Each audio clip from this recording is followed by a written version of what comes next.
Good morning বন্ধুরা। আজকে আমার গাছের কিছু জবা তোমাদের উপহার দিলাম। একেই বলে বোধহয় প্রকৃতি। ভীষণ সুন্দর রং, নানা রঙে সেজেছে আমার বাগান। সকালটা শুরু হলো ওটস দিয়ে। আজকে রান্নাবান্না নেই, আজকে তো পুজো আছে। আজকে শনিবার, শীতলা পুজো আমাদের এখানে।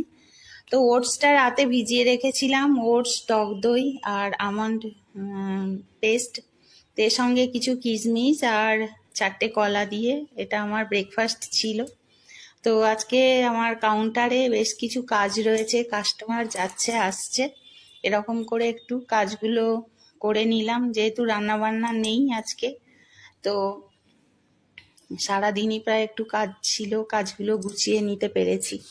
তো এরকম করে যাচ্ছে, দুপুর 2:30 বাজে, খুব খিদে পেয়ে গেছে। তো এখন দুটো মুড়ি, ছোলা আর শীতলা পুজো আর রক্ষাকালী পুজো, তো এরকম সময় আমাদের পান্তা ভাত খেতে হয়।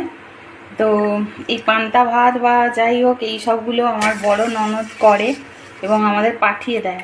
তো ওর হাত মানে ছোট হয় না। এই যে এখনও এখানে রয়েছে এই যে ক্যানটা, এই ক্যানের 1 ক্যান পাঠিয়ে দিয়েছে। সবার খাওয়া হয়ে গেছে, তাও এই এত মানে ভাত রয়ে গেছে। তো কি, হ্যালো বন্ধুরা, খেতে বসেছি। তো পান্তা ভাত খাচ্ছি এখানে। এই যে এটা কি ধরনের ডায়েট করছি আমি জানি না, মানে এরকম ভাতের পরিমাণ।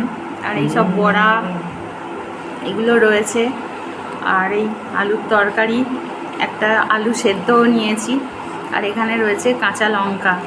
তো আমার সব কিছুই খেতে ভাল লাগে, কী যে ভালো লাগে না সেটাই মানে উচ্ছে ভাজা, উচ্ছে সেদ্ধ, ঢেঁড়স সেদ্ধ, ভাত, পান্তা ভাত, আর অন্য খাবার তো বাদ দিলাম।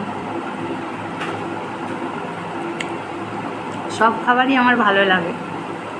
তো যাই হোক, এই জন্যেই ওয়েটটা আমি কমাতে পারছি না। তো কী করা যাবে। আর আমার মানে বড় ননদ যা রান্না করে আর কি বলবো। তো এরকম যদি খেতে এসেছে আজকে, মাহির মা মৌয়া। বাবু নাম বল। শিবম দাস। আর এটা শিবমের মা দুর্গা। শিবমের মাকে খুব সুন্দর দেখতে, টুকাই।